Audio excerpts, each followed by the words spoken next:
Assalamualaikum warahmatullahi wabarakatuh. Jumpa lagi dengan saya Doni Rawan pada mata kuliah peralatan otomotif. Pada kesempatan hari ini kita telah sampai pada materi hand tool atau bisa disebut dengan peralatan tangan yang umumnya digunakan pada bengkel otomotif.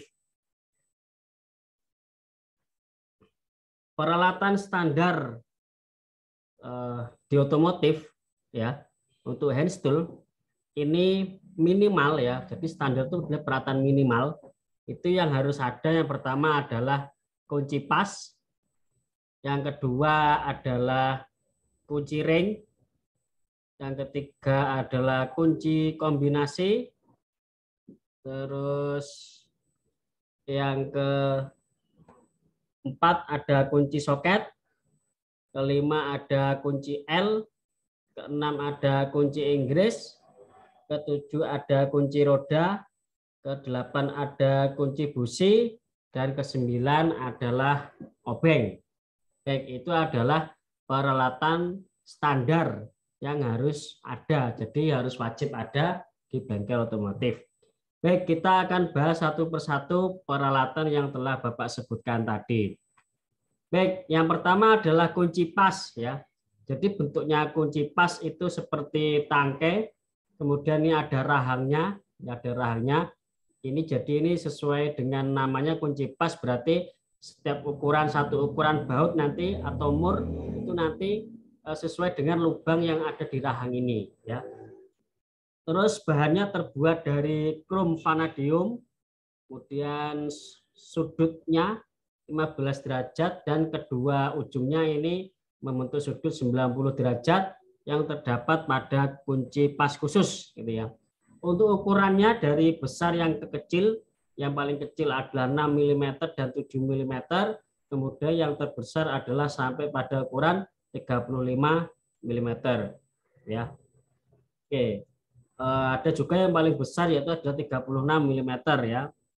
Terus berikutnya adalah untuk satuan ukuran kunci menggunakan milimeter dan inci ya atau imperial. Kemudian ukuran yang tersedia 4 mm sampai dengan 80 mm. Ini adalah ukuran-ukuran yang ada pada kunci pas. Kemudian ini adalah langkah yang pertama jika kita mau membuka kunci, maka percobaan pertama terlalu besar maka harus diganti, ke terlalu kecil maka juga harus diganti, maka cari sampai celahnya itu benar-benar pas ya, tidak ada celah apapun. Oke. Itu adalah cara pemilihan dari kunci pas. Berikutnya adalah jenis dari kunci pas. Ini ada jenis yang ujung terbuka atau pipih ya. Umumnya digunakan rahang dari satu kepala adalah satu ukuran lebih besar dari rahang di ujung lainnya ya. Jadi biasanya kalau kunci pas ini rahangnya yang satunya ini dia akan lebih, ada yang besar, ada yang kecil ya. Dan ukurannya itu timbul, kemudian ada kepalanya, ada kepala juga. Ini biasanya di dua ukuran ini berbeda. Oke, terus berikutnya adalah kunci pas bentuknya crowfoot ya. Bentuknya crowfoot, jadi ini digunakan untuk mengencangkan baut yang tidak dapat dicapai oleh kunci pas biasa. Jadi bentuknya seperti ini. Dia seperti ada dua sisi tapi dia tidak tidak lurus ya. Lurus, dia membentuk cembungan begini, batanya cembung. Kemudian di dua sisi ini ada yang sisinya segi empat, ada yang sisinya kunci pas ring. Bentuknya bulat. Terus berikutnya adalah kunci pas sumbat pembuangan. Jadi seperti fungsi kunci pas sumbat pembuangan ini panjangnya sekitar 200 mm, digunakan untuk mengendorkan dan mengencangkan sumbat pembuangan yang terdapat pada engine, transmisi dan penggerak akhir gitu ya. Sesuai dengan namanya berfungsi untuk membuka sambungan-sambungan gitu ya, sambungan. Baik itu untuk mur atau kepala bautnya. Baik, ini adalah contohnya, ini ada dudukan segi 6, ada dudukan lagi segi 6, ini nanti dipaskan di sini begitu, terus sesuai untuk membuat pembuangan oli segi 6 dan segi 4 gitu ya. Oke, terus ini ada dua ujung segi 4 dan ini adalah ujung yang segi 6 sesuai untuk dudukan sumbat pembuangan oli segi 6 dan segi 4. Kemudian penggunaan kunci pas yang pertama adalah Anda harus bisa memilih ukuran yang sesuai ya. Terus pasang kunci pas sedemikian rupa sehingga raha-rahanya itu mampu menjepit benda kerjanya. Terus kemudian jangan sampai terselip ini ya, jangan sampai ada selip, artinya harus benar-benar pas ya, seperti namanya. Terus tarikan kunci pas ke arah Anda untuk melepaskan atau baut tersebut. Jadi untuk melepaskan arahnya ke kiri putarannya, udah untuk mengencangkan ya, berarti untuk mengencangkan itu arahnya ke kanan. Terus jangan lupa untuk menjaga keamanan ya, jangan menggunakan kunci yang rahangnya retak. Jadi dicek dulu tuh rahangnya retak atau tidak, rusak, aus atau bundar karena kunci pas dapat selip dan melukai Anda itu ya. Jadi dicek dulu apakah retak, rusak atau tidak pas dan sebagainya. Kalau sudah benar baru nanti bisa digunakan. Terus berikutnya jangan menggunakan yang kotor. Kunci pas dapat terlepas dari genggaman Anda ya. Jadi kalau sebelumnya harus dibersihkan dulu, dicek yang kotor karena nanti bisa selip dan itu bisa melukai diri kita sendiri ya, bisa lepas karena terbuat dari besi, biasanya itu tergelubut oleh oli, terkontaminasi oleh minyak dan itu bisa nanti mengurangi kita untuk bekerja secara maksimal menggunakan kunci pas. Untuk pemeliharaan ini yang pertama jagalah agar kunci tetap bersih dengan melapnya dengan kain bersih. Jadi setelah digunakan itu jangan lupa untuk dibersihkan. Simpan kunci di kotak alat, lemari atau gantungan dinding sesuai dengan ukurannya. Biasanya digaris ya, digambar dengan ukurannya dari kecil sampai yang ke besar ya. Periksa kunci tersebut secara teratur untuk melihat bila telah aus bahwa kunci yang telah aus dirusak. Jadi setelah pemakaian, setelah dibersihkan, jangan lupa dicek kembali apakah ada yang rusak. Kalau tidak ya segera dimasukkan atau ditata dengan rapi. Kalaupun rusak atau retak maka harus diganti, harus dibuang ya. Terus berikutnya ada kunci ring ya. Kunci ring ini kegunaannya sama dengan kunci pas, yaitu adalah melepas dan mengeraskan baut atau mur ya, terbuat dari panduan logam dan krom vanadium. Terus sesuai dengan kuncinya ring berarti ada cincin ya. Jadi terdapat cincin seperti cincin seperti ini yang berdimensi heksagonal atau lebih ya. Kunci lebih kuat, ringan dari kunci pas dan memberikan cengkraman pada seluruh kepala baut atau mur ya. Meskipun seperti itu kunci mur dan baut ini juga juga mempunyai tangkai lebih panjang dibandingkan dengan kunci pas ya. Gaya tuasnya lebih besar bila dibandingkan dengan gaya tuas kunci pas ya. Jadi ini adalah penggunaan dari kunci pas, dia bulat seperti ring seperti ini. Oke. Jadi kalau kunci pas itu kan dia di bawah, dari bawah mencengkram di sini. Kalau kunci pas itu bisa mencengkram di atas ini karena dia bentuknya seperti cincin. Oke, berikutnya adalah kunci ring dwarf ya. Kunci ring dwarf ini digunakan untuk ruang yang lebih sempit di mana kunci ring standar terlalu panjang atau terlalu tebal sewaktu digunakan pada baut atau mur. Baik, ini adalah kunci dwarf. Jadi dia seperti kunci ring yang bulat, tetapi batangnya ini dia lurus ya. Batangnya lurus. Oke. Berikutnya adalah kunci ring lengkung ya, seperti namanya kunci ring lengkung. Ini batangnya ini berbentuk lengkungan seperti ini. Di kedua sisi ada ring ya, ada ring. Kemudian ini bisa untuk mengencangkan atau mengendorkan baut motor starter. Ini biasanya digunakan untuk baut motor starter. Terus penggunaan kunci ring. Jadi yang pertama kunci sesuai dengan kunci sesuai dengan ukuran. Kedua, pasang kunci pada mur atau kepala baut. Yang ketiga, tariklah kunci ke arah untuk melepaskan mur atau baut. Jadi kalau untuk melepaskan itu arah putarannya adalah ke kiri. Kemudian untuk mengeraskan itu arah putarannya adalah ke kanan. Ya. Dan untuk keselamatan kerja sama dengan kunci pas tadi, jadi tidak boleh kotor ya. Kemudian kalau kotor nanti bisa selip, kemudian nanti bisa mengganggu pekerjaan. Terus yang kedua, jangan menggunakan ring bila ring cincin retak atau aus dan geriginya sudah mulai habis atau bundar gitu ya. Kalau seperti itu maka harus dibuang karena jika digunakan maka akan menyebabkan selip dan dapat menyebabkan luka. Untuk pemeliharaan, yang pertama adalah jaga agar kunci tetap bersih, laplah dengan kain bersih. Kedua, periksa kunci-kunci secara teratur bila aus atau rusak. Yang ketiga, simpanlah kunci dalam kotak alat, lemari, atau gantungan dinding. Berikutnya adalah kunci kombinasi, seperti namanya itu adalah kombinasi kunci pas dan ring. Itu di ujung-ujungnya saling mengisi kekurangan yang ada pada kunci pas dan kunci ring dan lebih simpel. Jadi ini ada dua ya, ada dua kegunaan baik pas maupun ring. Oke. Terus kunci pas ring ini ada 6 bagian ya, 6 bagian dari 6 mm sampai dengan 32 mm. Jadi ada yang sampai kecil sampai yang ke besar ya. Oke, kemudian kelemahan kunci ring tidak dapat menjangkau kepala baut dan mur letaknya tersembunyi dan momen atau torsi pengencangannya cukup kecil.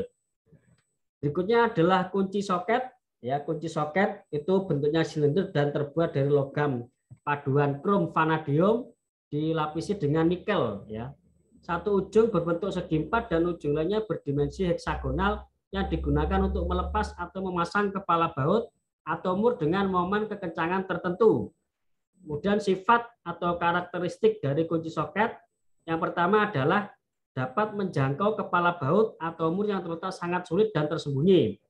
Misalnya baut pengikat, intake dan exhaust manifold ya. Terus karena kunci dilengkapi dengan batang penyambung extension maka momennya bisa lebih besar ya. Ada kunci soket mempunyai momen atau torsi lebih besar terhadap pengencangan atau pelepasan baut dan mur karena selalu dilengkapi dengan batang pemutar atau raketnya. Satu set kunci terdiri dari beberapa bagian. Ada kunci short, normal dan panjang. Ada racket handle untuk memegang mur. Ada speed handle untuk melepaskan atau mengencangkan mur yang ulurnya panjang dan dalam. Ada sliding handle itu untuk melepaskan dan mengencangkan baut yang memiliki momen pengencangan cukup tinggi. Ada L handle, seperti namanya L handle itu bentuknya L ya, dipasangkan pada kunci soket dan dapat bergerak bebas meskipun kepala baut pada posisinya rumit. Dan yang terakhir adalah extension untuk menghubungkan handle dengan kunci short jika mur baut tidak dapat dijangkau tangkai yang ada. Ya, ini adalah model penyambungan atau extension kunci soket antara lain universal joint, adapter solid extension bar dan flexible extension bar. Ini gambar kunci soket dan kelengkapannya ya. Jadi ini ada speed handle ya, jadi bentuknya seperti batang seperti ini.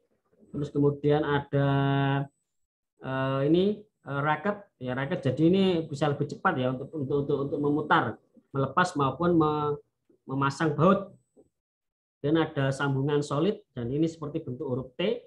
Dan ada universal joint dan ada ini batang pemanjang ini untuk menambah kekuatan atau momen atau besar momen gitu ya. Terus kemudian ini bentuk-bentuk dari kunci apa itu kunci shock ya, bentuknya ada 3 jenis. Yang pertama dia segi 6, kedua adalah bentuknya bintang dengan segi 8 dan bentuknya adalah persegi 18. Seginya 12 ya yang ini. Jadi ada berbagai macam bentuk dari kunci soket. Oke, ini adalah batang racket. Jadi batang racket ini adalah untuk mempercepat kita melepas dan mengencangkan baut ya. Jadi kalau ini ada penguncinya, bisa diputar ke kanan maupun diputar ke kiri. Berikutnya ada batang universal dan batang luncur. Jadi universal, jadi ini bisa menekuk ke segala arah ini ya. Tergantung kita bisa menempatkannya berada di mana. Ini adalah batang sambungan untuk memperpanjang. Kemudian ada tangkai engkol ya, nanti ini bisa untuk berputar. Jika kita putar pakai pegangan tangan ini bisa berputar ya, untuk mempercepat juga. Terus ada bentuknya L ya, bentuk L seperti ini. Ada batang penyambung dan ini adalah jas soket atau tempat soketnya. Oke, penggunaan kunci soket itu yang pertama menggunakan soket spanner, soket yang cocok dengan mur atau baut yang akan dilepas. Pilih dan pasanglah batang soket yang cocok pada soketnya. Pasanglah soket pada pengencang yang dilepas dan tariklah batang soket tersebut ke arah Anda untuk melepaskan mur atau baut. Ini ada diisi bola pegas ya. Jadi ini bisa menekan seperti bekas. Ini handle-nya, ada tabung soketnya. Jika dimasukkan di sini maka ini bisa mengunci sehingga pergerakan dari soketnya ini tidak bisa lepas ya, lepas atau kencang. Oke. Terus keamanan ya, keamanan yang pertama jangan menggunakan soket atau batangan yang rusak karena soket atau batangan tersebut dapat terlepas dan menyebabkan Anda terluka. Jangan menggunakan soket atau aksesorisnya bila kotor atau terkena oli atau gemuk. Dan untuk pemeliharaan, laplah soket dan aksesorisnya dengan kain yang bersih setelah digunakan. Kemudian pasanglah soket dan batangnya pada tempat yang sesuai dalam perangkat soket. Kemudian simpanlah perangkat soket tersebut dalam lemari atau rak. Oke, kita lanjutkan untuk kunci L. Ada Allen wrench atau kunci L ya. Digunakan untuk membuka atau mengencangkan baut yang kepala bautnya menjorok ke dalam. Jadi dia bentuknya L, ya jadi bentuknya L dan bautnya ini seperti ada lubang gitu. Dan nanti dimasukkan ke dalam lubang ini untuk melepas baut atau kunci. Jadi bentuknya berupa lubang ya. Segi 6. Kunci Inggris atau adjustable wrench ya. Kunci Inggris ini untuk membuka dan mengencangkan kepala baut dengan ukuran sampai sudutnya 15 derajat dengan ukuran lebar mulnya 13 mm sampai 35 mm dan yang bersudut 45 derajat ini penggunaannya lebih besar yaitu 26 mm sampai 83 mm. Cara penggunaannya seperti kunci pas, kita menyetel rahangnya sampai pada ukuran baut dan pasnya, kemudian setelah itu ditempatkan dan disetel sesuai dengan ukuran mur dan baut. Ini ada ril giginya untuk memperpendek maupun memperlebar rahang atau gigi ya. Terus penggunaan kunci Inggris itu adalah pertama atur kunci Inggris agar pas dengan mur atau bautnya, pasang kunci pada mur sedemikian rupa sehingga pada rahang yang terkunci. Keamanan, jangan gunakan kunci pas yang dapat diatur bila rahangnya retak. Ya, kalau retak jangan digunakan. Terus kemudian jagalah kunci tetap bersih sehingga kunci tidak selip dari genggaman Anda. Jadi dijaga kuncinya agar tetap bersih sehingga tidak selip dari genggaman. Untuk pemeliharaan, lap kunci dengan kain bersih, kemudian lumasi mur penyetelannya, jangan sampai berkarat, dan simpan kunci dalam kotak alat, lemari atau tergantungan dinding. Berikutnya adalah kunci roda, seperti namanya ini untuk melepas roda. Roda ukurannya pada 9, ada yang 19 mm dan 21 mm atau 3/4 in dan 13/16 in. Ya seperti namanya, fungsinya seperti tadi untuk membuka baut dan tutup roda hub dan menempatkan kembali tutup roda. Jadi ini seperti soket ya, tapi ini khusus untuk kunci roda, ada juga bentuknya T seperti ini. Nah ini adalah untuk memasang darmut, jadi ini perlu ada perpanjangan untuk momen ya, untuk memperkuat supaya bautnya itu mudah lepas.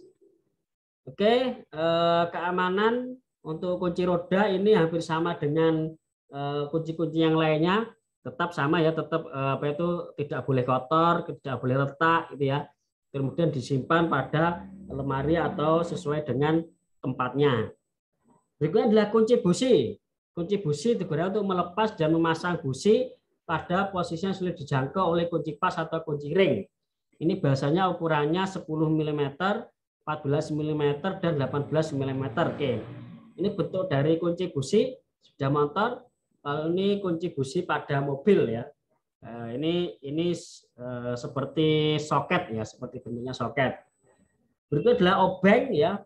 Obeng ada obeng plus dan obeng min. itu digunakan untuk melepas kepala baut yang bentuknya plus atau min. Ya, contohnya pada lampu kepala, pelindung radiator, dan untuk melepas pengikat seperti skrup-skrup kotak yang mempunyai momen pengencangan relatif rendah. Terus kemudian bisa digunakan untuk mencokel, cetakan, dan menekan mendorong seperti pada pemasangan penghapus kaca. Obeng ada 3 jenis, yaitu obeng biasa, obeng offset, dan obeng tumbuk atau obeng ketok. Sedangkan beliau tinjau dari penampakannya, dari 3 itu obeng pipih, min, obeng sudut, dan obeng plus. Gitu ya. Kemudian ada obeng biasa itu seperti ini bentuknya. Itu penggunaannya untuk mengendorkan dan mengencangkan skrup atau baut sesuai ukurannya. Dan penggunaannya pertama, berilah obeng dengan ukuran yang sesuai dengan skrupnya, tahan mata obeng dengan satu tangan dan arahkan ujungnya pada celah dengan tangan lainnya, putar obeng kuat dan mantap untuk melepaskan skrup. Oke. Kemudian penggunaan obeng Phillips. Nah, ini adalah obeng Phillips ya. Ini bersihkan debunya, kemudian tahan obeng dengan satu tangan dan pegang lurus skrupnya supaya tidak rusak ya, dan berikan tekanan yang lebih besar bila digunakan obeng standar. Dan keamanan ya, keamanan obeng, pertama gunakan obeng dengan mata pisaunya sesuai, jangan gunakan obeng yang gagangnya belah, jauhkan tangan Anda dari mata pisaunya, terus jangan pernah menggunakan obeng sebagai palu. Intinya obeng untuk memukul itu tidak boleh ya. Jadi dengan memukul kalau membuat lubang dan sebagainya gunakan pahat, jangan gunakan obeng ya. Oke, terus obeng offset ya. Obeng offset, jadi dia bentuknya seperti L, itu ukurannya sudutnya 0 derajat, 45 derajat, 90 derajat, dan 135 derajat. Itu berfungsi untuk mengencangkan baut dengan kepala beralur atau skrup yang letaknya tidak dapat dijangkau oleh obeng biasa. Oke, itu kemudian obeng ketok itu untuk mengendorkan atau mengencangkan kepala baut yang momen pengencangannya lebih besar, jadi butuh tenaga ekstra, kemudian digunakan obeng ketok ini ya. Terus berikutnya cara penggunaannya sebenarnya sama dengan obeng plus dan minus, cuma ketika diarah ke kanan maka perlu ada tekanan atau pukulan pakai palu gitu ya. Terus ukuran obeng itu ada lebar tip ya, hampir sama dengan lebar bagian dalam slot baut yang akan dikencangkan atau yang akan dilonggarkan. Tipsnya yang terlalu besar dapat merusak benda kerja, tip yang terlalu tipis dapat merusak tip atau obeng itu sendiri, jadi harus pas ya kepala obengnya itu. Oke, ini adalah lebar yang benar. Kemudian ini tip terlalu kecil, tidak pas. Nah, ini terlalu besar ya, tidak boleh ya. Terus ketebalan tip, berarti harus sesuai dengan slot pada baut, di mana tip harus hampir sama dengan lebarnya dalam slot. Terus baik, itu saja penjelasan tentang peralatan tangan minimal yang harus ada di bengkel otomotif. Sekian yang bisa Bapak saya sampaikan, kurang lebihnya mohon maaf. Assalamualaikum warahmatullahi wabarakatuh.